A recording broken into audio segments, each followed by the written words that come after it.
I'm going to explain a crime film called Catch Me If You Can. Spoilers ahead. Watch out and take care. A young man named Frank Abagnale Jr. lives a prosperous and stable life in New Rochelle, New Jersey, with his parents Frank Sr. and his French mother, Paula. One evening, the New Rochelle Rotary Club offers Frank Sr. a token of achievement. Frank Jr. looks to his father with pride and admiration from the front seat. Back at home, Frank Sr. recounts how he met his wife Paula while Frank Jr. and his mother are dancing. His mother ends up spilling wine on the carpet, so Frank Jr. goes to the kitchen to get a towel. When he returns to the living room, he watches his parents lovingly dance to Ella Fitzgerald's Embraceable You. Early the next morning, Frank Sr. wakes his son abruptly and tells him not to go to school and come with him to a big meeting instead. The two drive up to a tailor to borrow a black suit, but the woman rejects them, saying that they don't open for half an hour and that they don't lend suits. In response, Frank Sr. produces a gold necklace from his pocket and asks the woman if it was hers. Moments later, Frank and his son drive up to Chase and Manhattan Bank with Frank Jr. donning the black suit. Frank tells him to wait in the car and asks him why the Yankees always win. To this, he tells him that people can't take their eyes off of the pinstripes, teaching Frank Jr. to value deviousness and misdirection. Frank Sr. then enters the bank to loan some money, but the teller refuses because Frank Sr. was being investigated for tax fraud. In the end, Frank Sr. fails to borrow money and trades their car instead. Later, the Abagnale family is forced to move out of their home because of their continued financial decline and Frank Sr.'s tax fraud issues. Despite this, Frank Sr. continues to do his best to do good for his son. Frank Sr. gave his son a checkbook on his 16th birthday and opened an account for him at a bank with $25 inside it. They're poor. Still knee-deep in their financial throes, Frank Jr. is forced to go to a public school. On his first day, he wears his private school uniform since he doesn't know what else to wear, and he's gotten used to wearing it. When he enters the school, the local bully greets him with a shove. Frank Jr. makes his way to his classroom, and one of the kids remarks that he looks like a substitute teacher. This gives him the impromptu idea to pose as a substitute teacher, so he starts ordering the kids. At my school, we had a guy wear suits and he'd get bullied the fuck out. It was to sit, I mean, and they comply. He then proceeds to teach the class and uses the opportunity to humiliate the bully who shoved him earlier, leaving the boy flustered and thinking that he had picked on an actual teacher. A few weeks pass by, and Frank Jr.'s parents were called on by the principal. He reports that Frank Jr. had been posing as a substitute teacher for weeks now, and he's even held a parent-teacher conference. His parents are surprised by this, but Frank's father secretly takes pride in his son's shenanigans. Back at home, Jr. is shocked to find his father's friend Jack leaving the bedroom with his mother. Frank Jr. is completely taken aback, and his mother, despite her discomfort, tries to keep him quiet with money. He then goes to his room and shuts the door. Some time passes by, and Frank Jr. comes home to yet another man in their house. Jr. lashes out, outraged, but the man calms him down and takes him to the room where his parents are waiting for him. The man is an attorney, and he tries to explain that Frank Jr.'s parents are getting a divorce. They hand him an official document, asking him to write the name of the parent he wants to go with for custody. Filled with emotion, the perplexed boy is unable to come to a decision, so he bolts out of the room and runs straight to the train terminal in a panic. For the next few months, Frank bounces back and forth between hotels and other odd places to get himself on his feet using the checkbook his father gave him. The checks were all fraudulent, however, since he didn't have any money whatsoever. One day, Frank, who is still a minor, tries to pass off as an older professional to get a loan. He learns how to tamper with documents and checks to get his way, but he gets rejected by every bank he goes to since he was still starting to learn. As Frank leaves another bank from a failed loan, a dignified pilot, together with several young and beautiful flight attendants, gets down from a cab. Frank is completely entranced by the fabulous display and the admiration surrounding the pilot. Inspired, Frank gets the idea to pose as a pilot himself. He pretends to be a high school student writing an article for the school paper and interviews a professional from the airport. Through this, he gathers all the needed information that he could use to impersonate a pilot. He then makes some phone calls to get into some of Pan Am Air's uniform suppliers. Through his connivances, he receives an official uniform and even creates fraudulent payroll checks that Pan Am Air employees could cash in. However, his constant lying one day bites him back when he is boarded on a plane as a deadhead, not knowing what it meant. Frank Jr. makes the acquaintance of the pilots and the flight attendants. Luckily for him, a deadhead is airline slang for a pilot tagging along on a free ride to be repositioned for an assignment and not someone responsible for manning a flight of his own. Over time, he's able to accumulate millions worth of forged checks using his slick charms and clever trickery. One afternoon, Frank meets with his father to surprise him with a Cadillac. While Frank Sr. is grateful, he refuses to use it because the IRS will think it's suspicious. He then becomes tearful as Frank Jr. brings up his mother. Still, Frank Sr. promises to continue fighting for her and to bring their family back together, which Frank Jr. wants more than anything else. Carl Henratty, a no-nonsense and determined FBI agent, begins to track down Frank because of his check frauds. Carl manages to arrive at the hotel Frank is currently staying in. He springs into action and heads for Frank's room. Frank is on the way to his hotel room when he passes by Mr. Murphy, a blind old man aided by his companion on the way out the hallway. Frank greets Mr. Murphy and enters his hotel room. Carl arrives in Frank's room holding out a gun. He searches the room for Frank, who then appears from the bathroom. Despite his intrusion, Frank looks at Carl in a poised and calm manner before telling him that he is Agent Barry Allen from the Secret Service. While this lowers Carl's guard, he still demands identification from him. Just before Carl could open Frank's wallet, he directs him to the window, saying that his partner is apprehending the criminal already. Carl looks out and sees Mr. Murphy being assisted to his car by his companion. This convinces him, and he eases up, so Frank makes his leave while his wallet is still with Carl. The man slumps down on the bed and checks the wallet, only to find it devoid of any identification cards. When he looks out the window, Frank is already running. Frank has escaped and continues to learn more about aviation by continuing to pose as a student writing a paper. Eventually, the airline professional stops him and tells him to leave, but not before handing him a news article about a con artist posing as a pilot around airlines called the Skyway Man. In the article, he's called the James Bond of the sky. The remark inspires Frank to see the latest Bond flick, and he then buys the exact suit and car that James Bond wore in the movie. He goes to a hotel and meets a seductive woman with who he ends up spending the night. On Christmas Eve, Carl Henratty sits alone at his desk in the office while everyone else is with their families. Carl suddenly receives a call on the phone and hears Frank's voice. He apologizes for fooling him before and tells Carl that he wants to meet in a hotel. But Carl calls it a bluff and disregards the whole thing. He proceeds to upset Frank by pointing out that the only reason he's calling him is that he has no one else to call. Jesus. Frank then hangs up, and Carl is left getting a kick out of it.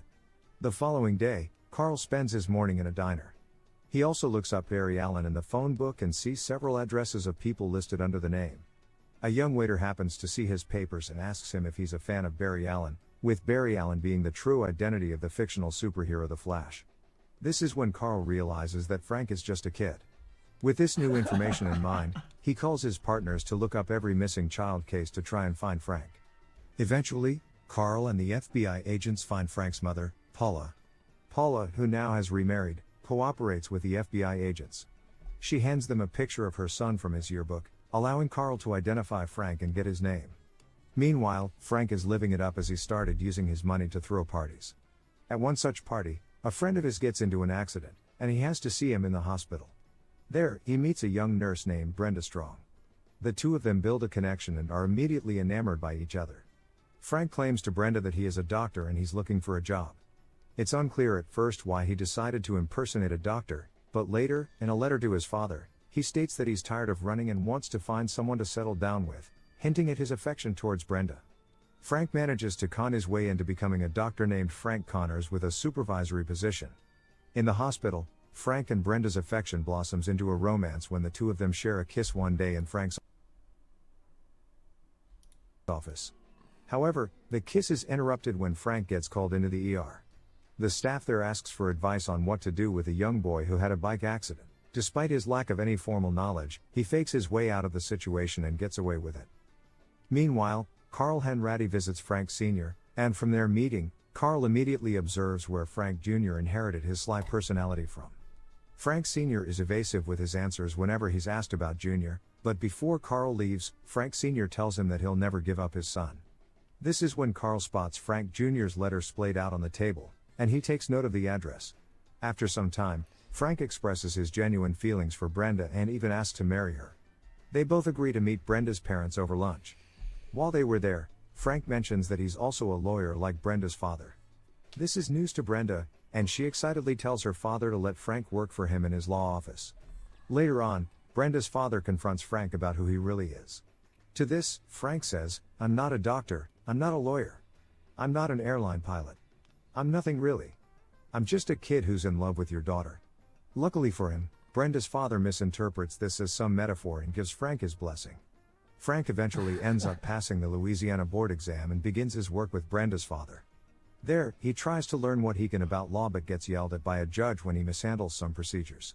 At the Strong residence, Frank is beginning to feel dejected when he watches Brenda and her family having a happy time together because he remembers his own family, which is now broken. Frank meets with his father in a bar and tells him eagerly that they'll get their family back. Frank Sr., who's now working in the post office, tells his son that his mother Paula has already remarried, upsetting Frank Jr. He tells his father that he wants to stop running, but his father encourages him to continue. With that, Frank Jr. leaves. It's Christmas Eve, and once again, Frank gives Carl a call. He tells him he wants a truce and he's getting married soon. Carl then says that he doesn't have a choice and that he needs to catch him because it's his job. Frank tells him that he just thought he should ask, then greets him Merry Christmas before hanging up. Carl has his new lead when he realizes that Frank won't be changing his last name this time since he's going to get married. It's not long before Carl finds his way into Frank and Brenda's wedding party. When Frank sees Carl coming, he retreats to his room, and Brenda follows after him. He finally tells her everything and then gives her instructions to meet him after 2 days at the airport. The couple bid each other a heartbreaking goodbye just after their very union. Carl steps into the room, but Frank is already gone. 2 days later, Frank is waiting for Brenda at the airport. He spots her in a pink top carrying her luggage. He is elated to see her but is quickly disappointed when he notices Brenda seeming to heed instructions from a concealed earpiece. Frank surveys the surroundings and anticipates the FBI, causing him to leave. Frank then hatches a plan to get to the airport again. He poses as a pilot once more and comes up with a fake internship program that he offers to 8 young women from a nearby school. Carl, who has about 100 men on airline security, watches out for Frank, but Frank only steps right into the door in his pilot outfit with his entourage of beautiful flight attendants to distract the attention of the all-male security officers. Frank eludes them once again and flies straight out of the country. 7 months later, the FBI grows weary of catching Frank, with the sole exception of Carl, who still has every intention of capturing him. Eventually, Carl realizes that the checks retrieved from Frank were all real checks. This leads him to ask some experts about what kind of machine could produce that kind of checks.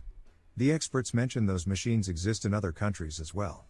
Carl then remembers their conversation with Paula, and he figures that Frank might be in his mother's village in France. Carl finally tracks down Frank in Montrichard. It's Christmas Eve, and a crowd of people gathers at the nearby chapel. He enters the check factory and finds Frank producing checks by the hundreds. A scared and exhausted Frank welcomes Carl like an old friend. At this point, Carl is concerned and protective, almost, so he tries to convince Frank to give up. He tells him that with the French police's anger and embarrassment, they are now planning to kill him. Frank finally lets Carl take him, but when they go outside, he is taken by the French police to their local prison. There, he almost dies 2 years later due to the poor conditions. Eventually, Carl finds a way to take Frank back home to the United States.